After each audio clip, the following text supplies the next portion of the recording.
Magandang araw, ako po si Sir Ariel, ang ALS lover ng Edtech Unit. Narito po ako para sa isang napakagandang balita at upang magpaalala na ang kinabukasan ay mas gaganda at uunlad kung ang lahat ay patuloy na mag-aaral. Sa edukasyon sa ating bansa, tiyak na walang maiiwanan sa pag-abot ng mga pangarap. Kaya naman ang Department of Education ICT's Educational Technology Unit at Alternative Learning System Task Force ay nagtutulungan sa pagkakaroon ng ALS Tech Empowerment Program upang maihatid ang excellent quality education sa ating mga ALS learner and teachers. To easily deliver the lessons from the modules and other references, we will provide tablet PC as part of the DepEd computerization program to all ALS teachers and orientation on the use of these packages. To deepen the pedagogical use of information and communications and technology in delivering instructions, there are training workshops on the use and curation of open educational resources or OER, Google and Microsoft productivity tools, creation of video lessons using PowerPoint presentations and KineMaster, and on ebook or e-magazine development. To create an avenue for remedial lessons that is open to all learners, teachers, and parents, we will have the ETUlay free online tutorial and mobile ETUlay, where we will visit remote schools to feature the best practices of our ALS teachers and learners. Sa mga out-of-school youth and adult, laging tatandaan na may pag-asa upang makapagpatuloy sa pag-aaral. May ALS para sa inyo. Ang edukasyon ay para sa lahat. Para sa bata, para sa bayan, para sa guro. Sulong Edukalidad.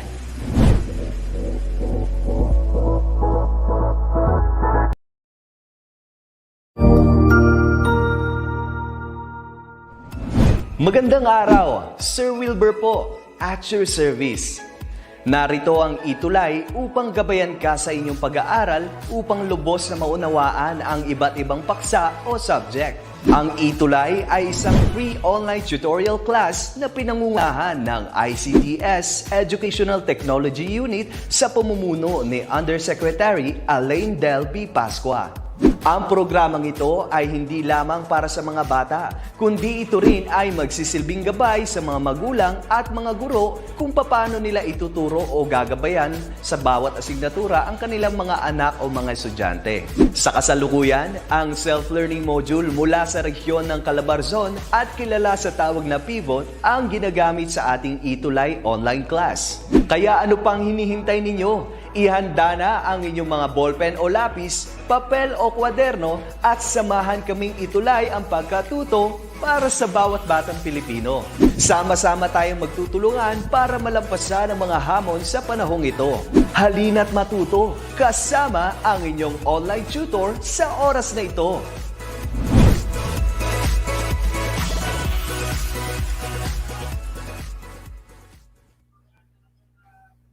Yes, hello, good afternoon po sa lahat ng ating mga learners, sa ating mga magulang at sa mga kapwa natin educators sa buong Pilipinas, Luzon, Visayas at Mindanao. Isa pong happy Monday sa ating lahat at welcome sa DepEd Online Tutorial, ang ETUlay program. So pansamantala po makakasama niyo muna si Tutor Abhil na hahalili po para kay Tutor Cherry para po sa Science 4. Ayan na.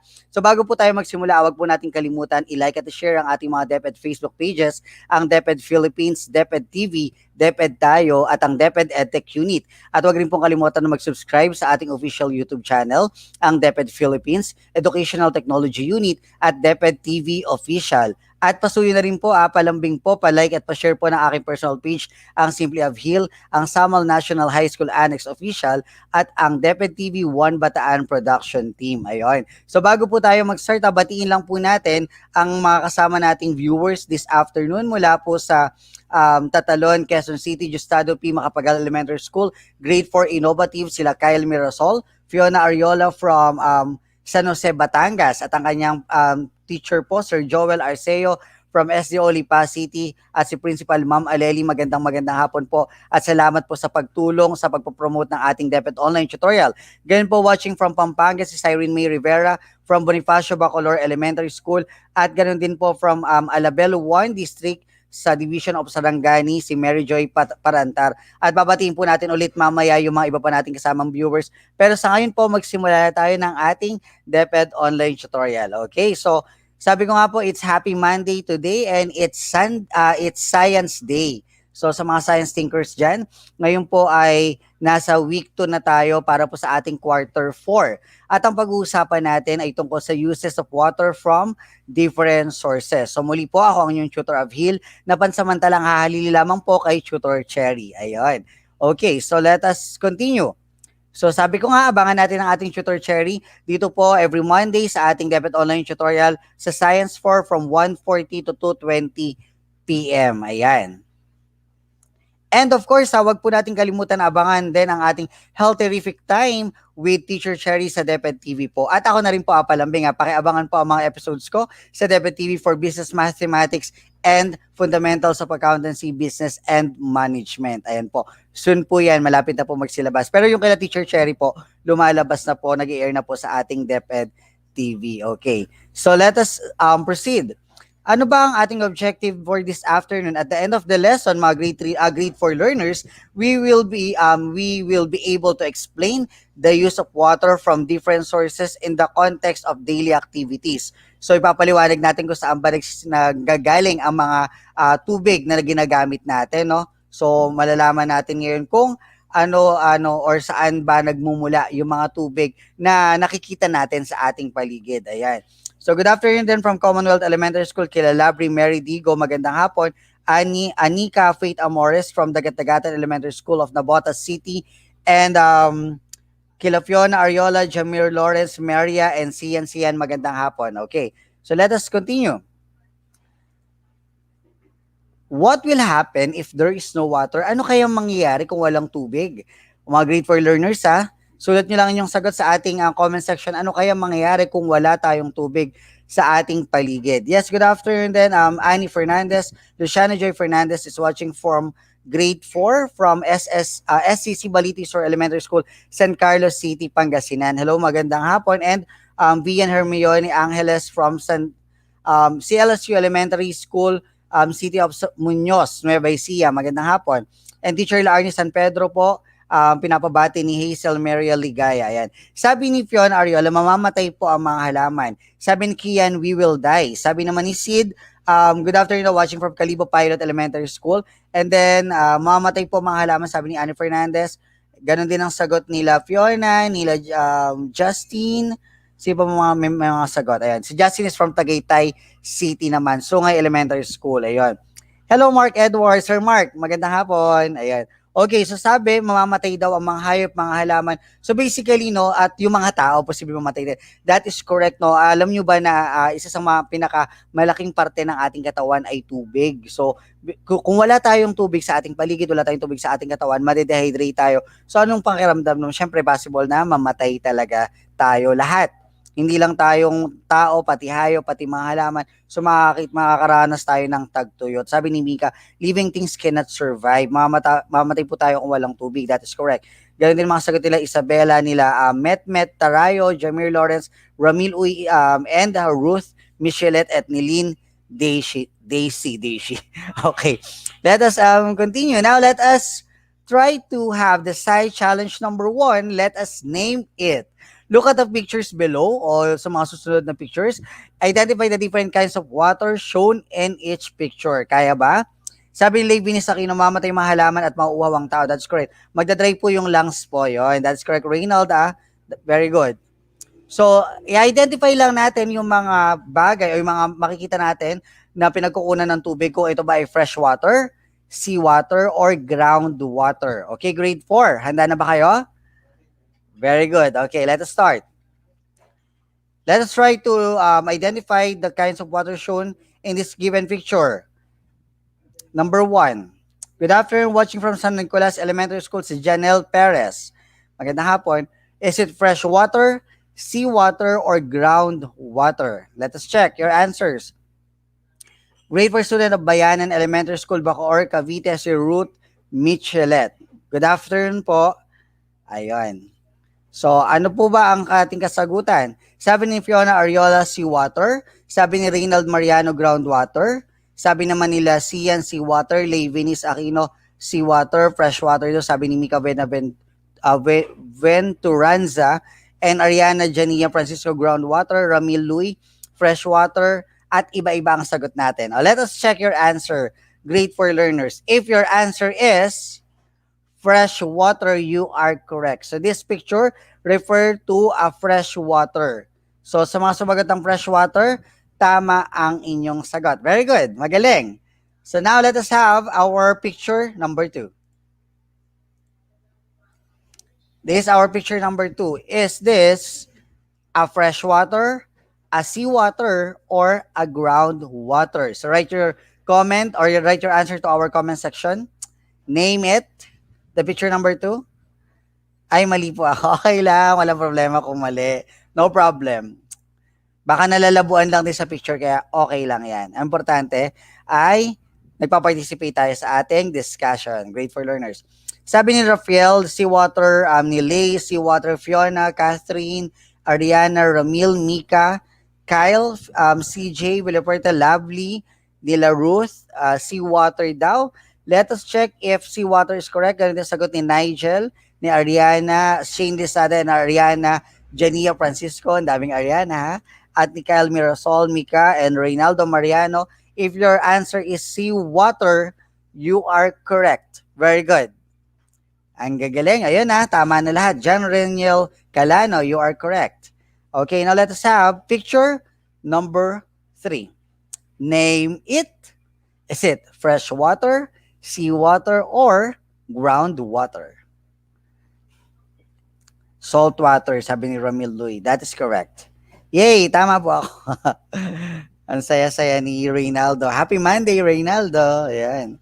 So, is your answer groundwater, sabi ni Sid? Ganyan din ang sagot nila Levinis, groundwater, nila Ramil Louis, Reynaldo Mariano, nila Justin de la Cruz, Mika, Lovely, Eunice, Nigel, Ariana, and Fiona, and Jessica, and CJ, and Sid, Lovely, and Fiona. If your answer is groundwater, you are correct. 2 thumbs up. Very good. Yan, Ashley, that is correct. Kian, Justin, Sian, and Sid, you are all correct. Now let's have another one. Picture number 4. Name it. Is it fresh water, seawater, or groundwater? Type your answer and code your answer to our comment section. Let us have your answer. Okay, you are napaka-happy talaga ng Monday ni ni Reynaldo Mariano. Thank you Thank you for spending your happy Monday with ETUlay, of course. Yan, groundwater po. Fresh water daw. Sabi naman ni Eunice, fresh water. Alexander Banaga from Kalandapayan Integrated School, now and then. Ayan. Fiona Oriola, freshwater. Nigel, Aliyah, freshwater. Vian, freshwater. CJ, Rafael, Fiona, Lovely, Jessica, Ashley, Kian, and Kyle. If your answer is yan, fresh water, very good. You are all correct. 2 thumbs up. Tayo doon. Carl Hong, that is correct. Catherine Casillion, you are correct. Christopher Perecho, you are all correct. So, sa lahat ng mga sumagot ng fresh water, very good. Now, let's have another one. Let us have, that's the last name it challenge na pala. So, now let us have the discussion, mga grade 4 learners. Makinig mabuti, manood tayo mabuti dyan para sigurado namang matututunan nating mabuti ang ating discussion this afternoon. So we will be discussing the sources and kinds of water. Eric Orejudos from San Francisco Sagin Integrated School, si Mika Ella R. Orejudos. Magandang hapon. Okay. Sabi ni Hazel, ligaya. Yay, I like this. Talaga ba? Okay, Jessica. So let us start. Water comes from different sources. Sabi nga natin kanina, di ba? Water can be from ground. It can be a seawater. It can be a fresh water. So water comes from different sources. May iba't ibang pinanggagalingan ang tubig. Ayan. So, hello Ashley Butter Arroyo. Sabi ni Reynaldo, nakaka-excite po. Okay. Thank you. At lagi kayo na-excite for our DepEd online tutorial. Okay, now. There are open water sources and there are closed water sources. So, merong bukas at meron namang sarado. So, depende. If there will be a groundwater source, so malamang sarado yan kasi di ba yung binabaonan na parang, yung kung meron tayong mga poso, alam niyo yun, di ba sa ilalim ng lupa nang gagaling yon. Pag meron tayong, let's say, jetmatic sa bahay, may binabaon din doon para magkaroon, humihigop siya ng tubig mula sa ilalim ng lupa, and then para makapag-supply sa mga tahanan natin. So, may iba't ibang pinanggagalingan ang ating mga tubig. It can also come from a small body of water or a big body of water. Kapag sinabing small body of water, it can be yung mga lawa or mga lake or yung mga river natin or yung ilog, or pwede naman din mga big body of water like yung mga karagatan, like the ocean, the dagat, the sea, ganon. So may mga iba't ibang pinanggagalingan din. So sobrang, ayan, talaga mag-learn. Ayan. Jillian Castro, Jessica Lugo, and Ramil Loy. Yan, that's correct. Watching from Bliss Elementary School si Jillian Castro. Magandang hapon. Okay. Now, it can also come from clouds as rain. So, pwede rin, di ba, napag-aralan ba natin yung evaporation, di ba? So, from yung mga tubig sa karagatan, pag matinding sikat ng araw, nag-evaporate yan na pupunta sa ating kalangitan at nag-form ng clouds. And then from there, pag nabuo yung clouds, pag kumaga bumigat na siya, dumami na yung mga naipon, ito naman ang nagkakos ng ating rain. At kahit pa paano, yun din ang ating nagiging source of water. Okay. So, ayan. Ayan ang ating picture ng ating tubig. Ayan. Magandang hapon, Raven Manglo from Mamatid Elementary School, grade 4, NIPA. Okay, now let us continue. Ang ganda, no? Ang ganda ng tubig, ang sarap, lalo sa maita panahon ngayon, no? Ang sarap pambasdan, kahit na wala tayo doon sa picture ngayon, pag nakikita mo yung picture na yun, parang, wow, refreshing, di ba? Ang sarap maligo, ang sarap mag-swimming, pero dahil bawal pang lumabas, at bawal pa yung mga get-together, magtyaga muna tayo sa ating mga batya sa ating bahay. Pero wag din mag-aksaya ng tubig dahil, syempre summer ngayon, so medyo mahirap talaga yung tubig din natin. Ayan, sabi ni Jillian Castro, ang ganda po. Oo, nakaka-refresh, no? Timothy Joseph Martinez, magandang hapon. And Kelsey Bal and CNCN, magandang hapon. Angel Jaire, feeling ko magsiswimming. Ay, nice. Nice, Hazel. Nakatira pala sila sa dagat. Pero mag-ingat, Hazel, bawal, wag tayo maliligo ng walang kasama mga adults. Yan. Ariana Vela po watching from Bliss Elementary School. Ayan. Okay, let us continue. So, letter A, ang mga pinagmumulan natin, letter A, pwedeng seawater. Sabi nga natin kanina, ito yung mga karagatan. Pwedeng fresh water, ito yung mga galing sa kabundukan. Or groundwater, ito naman yung mga sibol. Okay? So, ano yung pagkakaiba nila? Sabi nga natin, seawater, ito yung parang salt water natin na talagang galing sa karagatan, galing sa dagat. From the term itself or from the word itself, sea, kaya siya naging seawater. Yung fresh water naman natin, galing to sa mga kabundukan, yung mga galing sa falls, galing sa mga ilog, galing sa yung mga gripo na tuloy-tuloy na pinanggagalingan niyang source is yung mga bundok natin, that is what we call fresh water. Yung groundwater naman, yung laging nandito naman, yung nanggagaling naman sa ilalim ng lupa. Sabi ko nga yung mga sibol, katulad kung may poso tayo, that is example of a groundwater. Kanina po nag-swimming kami. Nagkwentuhan na kayo dyan mga students kong grade 4 learners, huwag magkwentuhan sa comment section makinig muna kay Shooter of Hill. Hindi, joke lang. Okay lang. Okay lang yun, multitasking tayo. Para nag-enjoy kayo habang nakikinig kay Shooter of Hill.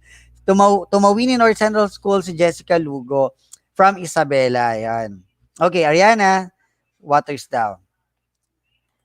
Let us identify each one by one.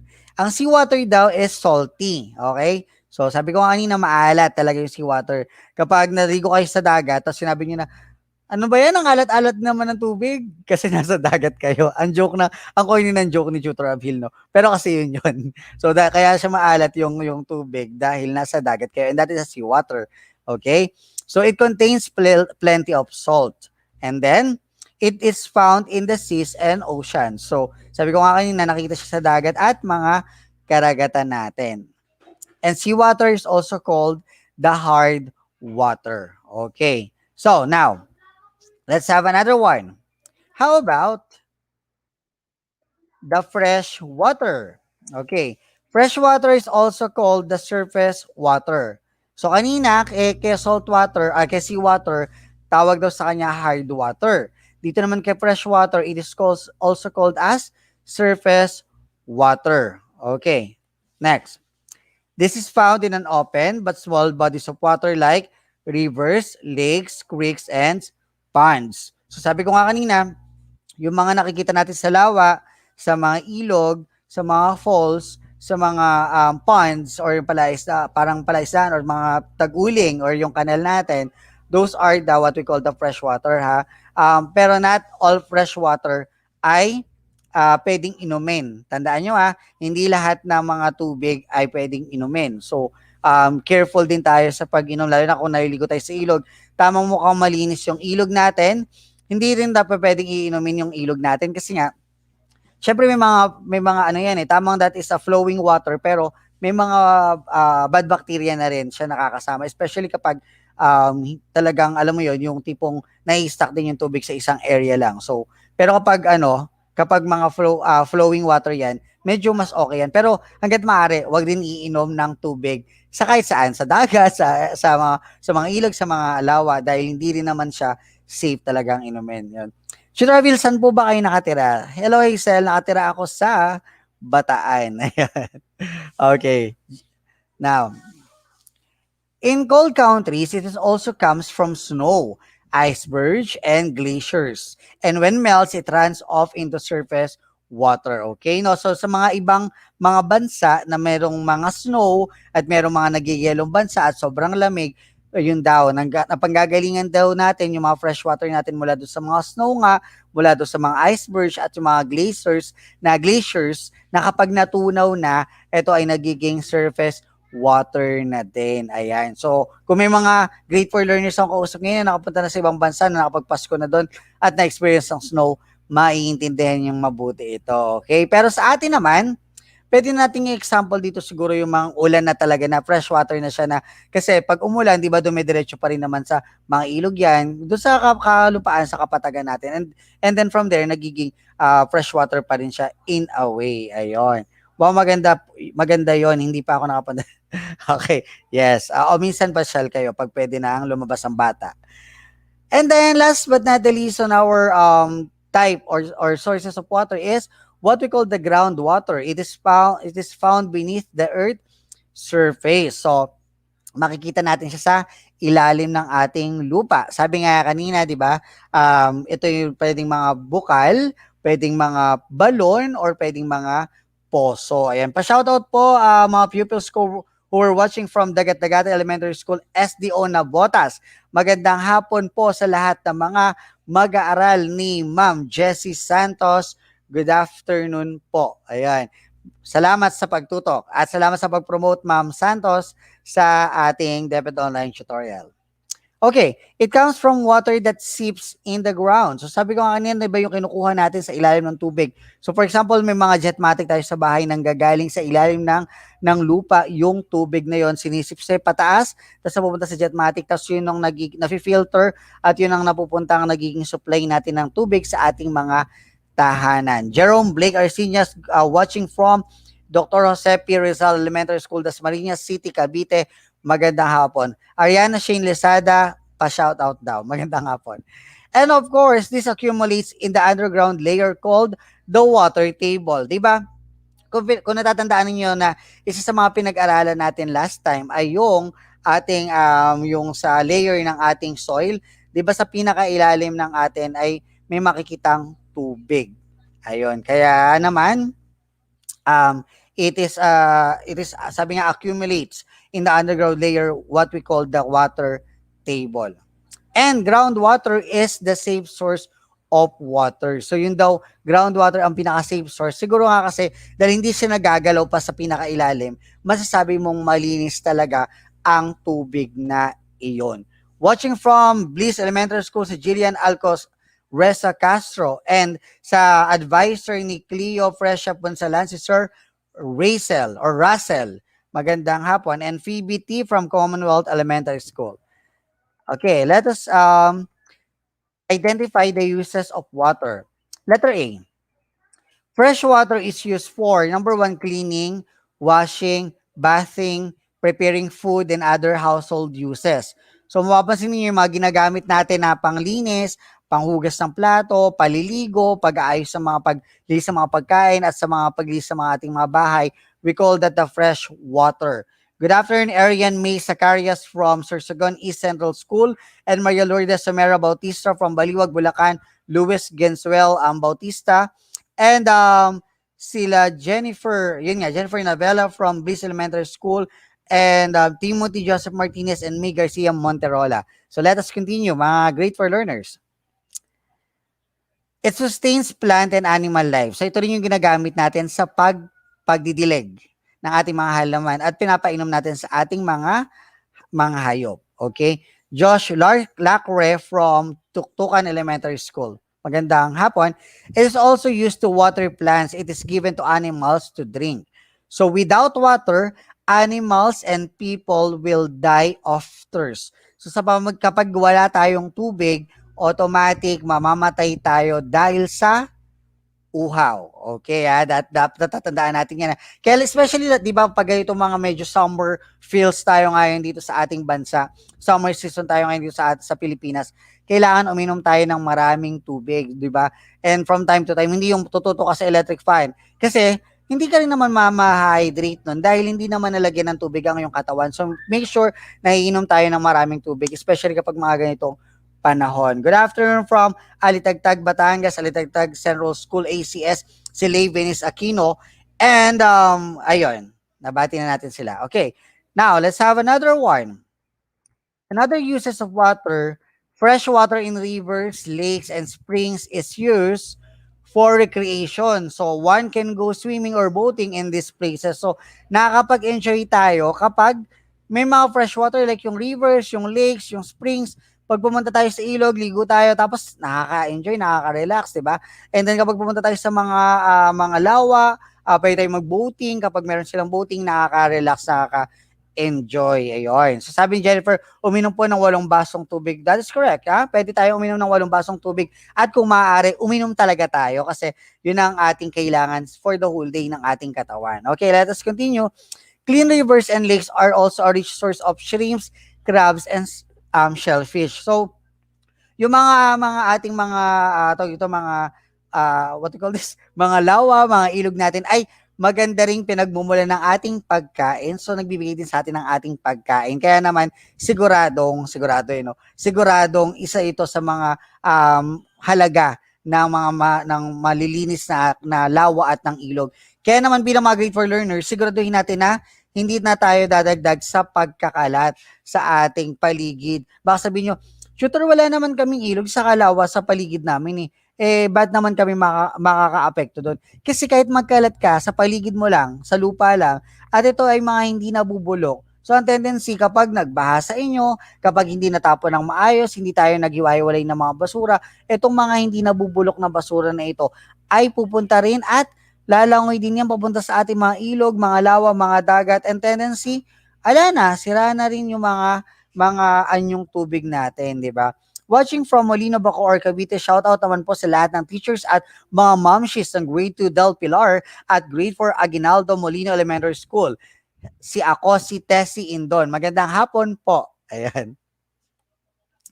And of course, another use of water is rivers and lakes like seawater can serve as routes of transportation for boats like ferry boats in Pasig River. So nagagamit din itong mga yung tubig natin na to bilang mode of or ruta ng ating mga sasakyan. So ito yung mga tinatawag na magta-travel ka ba by air, by land, or by sea or by water. So ito yung mga yan. So katulad sa Pasig River, meron tayong mga tinatawag na ferry boats. Sa Bataan din, meron din tayong tinatawag na ferry boats. Kami meron ditong Mount Samat Ferry na nagdudugtong from Manila going to Bataan. Ayan. Okay.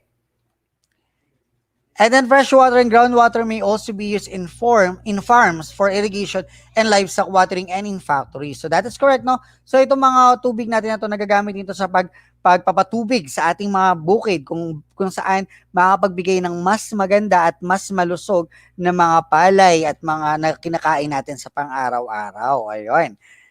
Si Rikit Alejandria from QGMMNHS Candoni. Magandang hapon. Another use of water, mga great for learners, seawater is the habitat of our marine aquatic plants and animals. So isa sa mga isa sa mga what you call this? Mga tahanan o nagiging tahanan ng mga marine aquatic plants and animals natin, of course, ang ating karagatan. Kaya naman dapat ay wag nating sisirain ito. Ayon. Okay, now let's have our evaluation. Mga great for learners, mag-type at i-comment ang inyong mga sagot sa ating comment section. Ready? Yon, ready na? Very good. Our direction is, read the following questions carefully. Write true if the statement is correct and false if not. Type your answer in the comment box. Okay, so bago ang lahat batiin daw natin ng happy birthday ang kapatid ni... Hindi ko na nakita. Yun, nawala na siya. Okay, let us continue. Fresh water is also called hard water. Born ready daw sila Angel Jaire at sila Jillian Alcoreza Castro. Is it true or false? Is it yes or no? True or false? Write your answer in our comment section. Watching from Palasinan Elementary School, STO Cabiao Annex, grade 4 Mabini, si Sigi Kylie. Hello, magandang hapon. So may mga sagot na rito, true, false, true, false. Hello po, false, false, false, true, true, true, true. Let us check your answer. If your answer is correct, fresh water is also called hard water. The answer is false. Okay. Kyle, you are correct. Si Mark Riporada, you are correct. Tama yung mga sumagot ng false, you are correct. Bakit? Ang tinatawag nating hard water, ito yung mga sea water. Okay Sea water ang tinatawag nating hard water. Ang fresh water, hindi siya ang hard water natin. Kyle Mirasol, you are correct. Mark, you are correct. Sabi nila, true po, nakinig po ako kanina, sir. Opo, seawater po ang sinabi natin na hard water. So, ang tanong kasi dyan, fresh water is also called hard water. So, false po ang sagot. Carl Hong Hong, you are correct. Okay, let us continue. Question number 2.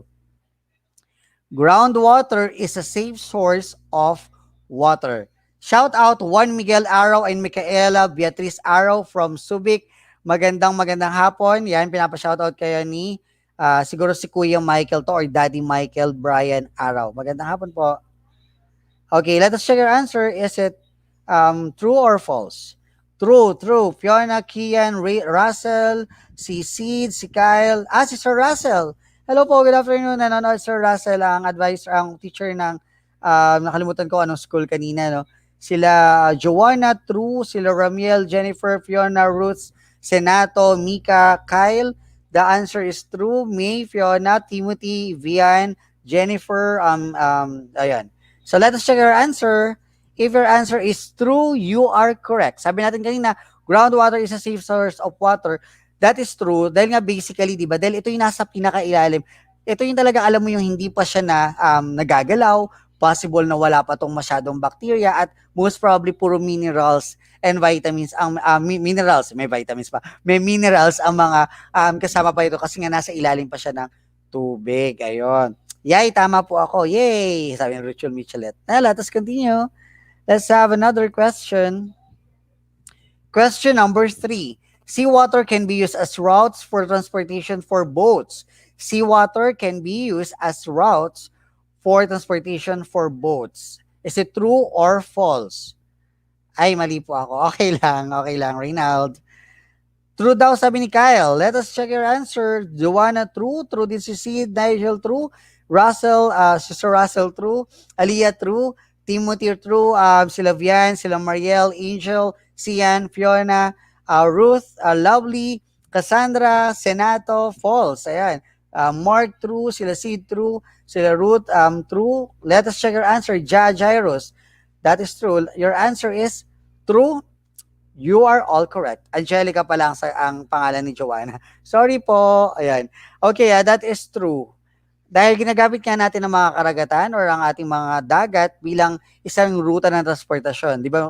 Kalbawa, pupunta ka sa ibang bansa or pupunta ka sa well, ngayon kasi pag ibang bansa usually laging by aeroplano. Pero minsan ngayon pag sa Pilipinas dahil tayo ay binubuo ng 7,107 islands, minsan mula Luzon papunta sa Visayas kapag walang nagdudugtong ng mga tulay o mga lupa, ginagamit natin na means of transportation, mga barko o mga roro boat, right?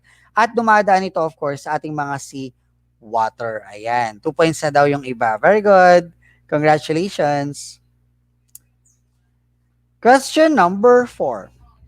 The different kinds of water are seawater, freshwater, rainwater, and groundwater. Okay, let us check your answers. Write your answer in our comment section. Watching from Asinan Elementary School, Olongapo City, si Jairus. Magandang hapon. Ayan. Let us check lang po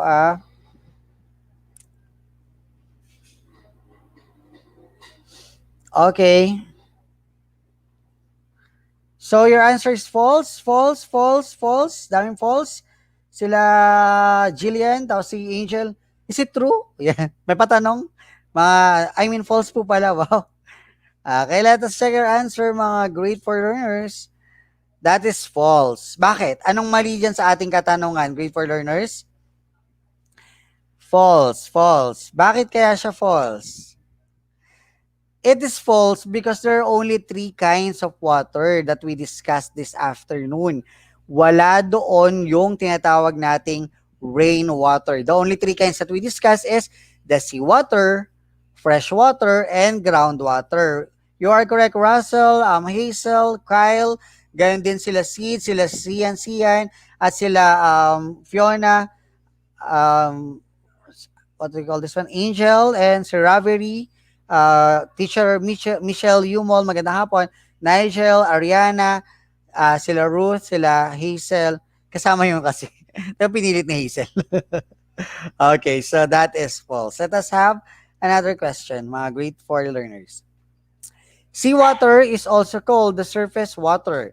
Seawater is also called surface water. Is it true or false? So, umabol pa ng mga paliwanag sila Mariel Bautista, no rainwater, Arian May Zacarias, false. Sila Ravery, false daw. Yan. Mark, may sagot na siya, false. Si Sir Russell, false. Chilian, true. Sila Mark, false. Sila Phoebe T, true. John Paulo Lacas, true. Ruth, true. Vian, false. Sila Justin De La Cruz, true. Sila Vian, Fiona, Jillian, Kyle, false. Nigel, false. Si Lovely, false. Ravery, false. Let us check your answer if you are correct. Okay, let's do this one. Okay, that is false. Bakit?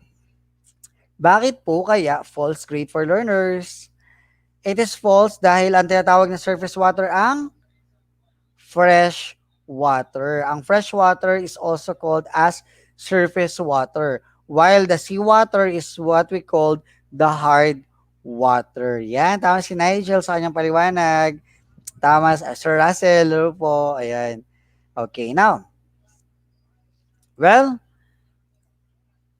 another evaluation, study the pictures below. Describe how water is used in each picture. Use the words for watering plants, washing clothes, drinking, swimming, habitat of fishes. Type your comment or type your answer in our comment box. 4/5, sila Fiona. Lahat ng mga nakatama ng perfect score, you are correct. Very good. Number 1, what is this? For watering plants, washing clothes, drinking, swimming, or habitat of fishes. Let us check. Lumipat kasi ka. Number 1, washing clothes daw, sabi ni Phoebe T. Ganyan din ang sagot nila, Sid. Let us check your answer. Senato, washing. Nigel, washing. John Paulo, washing clothes. If your answer is washing clothes, you are correct. Let's have another one. How about this one? What activity do you see in our picture? Mark Edward Washington. Sir Mark, Sir Mel, hello, magandang hapon. What activity do you see in our picture? Swimming, sabi ni Jillian, Jamaila, swimming, Mika, Aliyah, Kyle, you're correct. That is correct, swimming. Now let's have another picture. What is this picture? For watering plants, washing clothes, drinking, swimming, or habitat of fishes? Let us check our answer. This will be our last evaluation for this afternoon, mga grade 4 learners. Habitat of fishes daw, sabi ni Phoebe T. Yan. Let us check your answer. If your answer is habitat of fishes, you are correct. Very good. Nigel, you are correct. Tama rin ang mga sagot ng iba pang humabol. Fiona, Aliyah, you are correct. Carl Hong Hong, you are correct. Let's have another. How about this one? Ramiel Louie, Kit, you are correct. Jerome Blake Arcinius, you are correct. Vian, you are correct. Tama po ako, sabi ni Joanna. Okay, Jennifer, that's correct. Jerice. Phoebe T, drinking daw ang kanyang sagot. John Paulo, Carl Hong Hong, Rafael, Jajay, Ruth, Hazel, Nigel, Kyle, and Ruth. If your answer is drinking, you are also correct. Let's have another one. What is this? What do you see in our picture? Is it for watering plants, washing clothes, drinking, swimming, or habitat of fishes? Okay, umabot pa ng sagot ng number 4. Watering plants ang sabi nila, Rafael, sila Nigel, watering, Josh, watering, Joby, watering, Phoebe T, Jennifer, Sian, Cassandra, Hazel, Lovely, Senato, Janelle, Reynaldo. You are all correct. Very good. Okay, now that ends our lesson for this afternoon, mga grade 4 learners. Let us just congratulate our terrific cutie of the week, si Martin Angel Dave Presa from Gamo Central School, SDO Isabela. Congratulations, Martin Angel.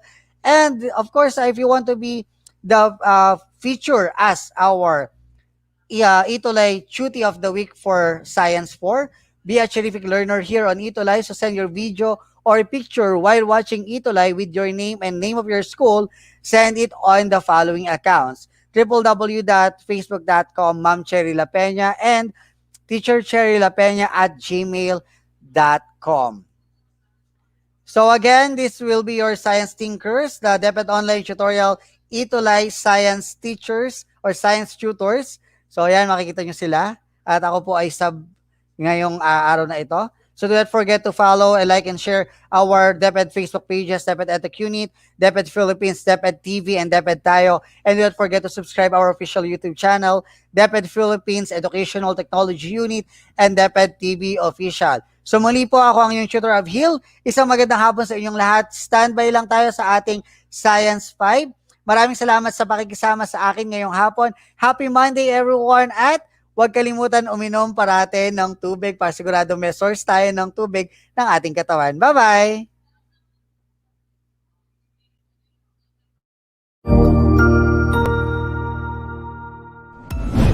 Sigurado ako na marami ka na namang natutuhan sa ating ETUlay tutorial session ngayong araw.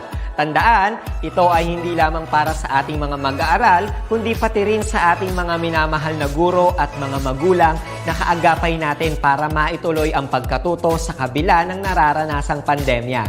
Patuloy ding sumubaybay sa DepEd TV para sa mga araling ginawang video episodes. Mapapanood ito mula Lunes hanggang Sabado, alas 7 ng umaga hanggang alas 7 ng gabi sa inyong mga telebisyon. Abangan bukas mula 1:00 ng tanghali ang iba pang aralin sa ating ETUlay free online tutorial session sa English. I-like and subscribe at manatiling nakasubaybay sa ating ETUlay tutorial session sa DepEd Edtech Unit FB page at Educational Technology Unit channel sa YouTube at sa DepEd Tayo at DepEd Philippines social media accounts. Paalam!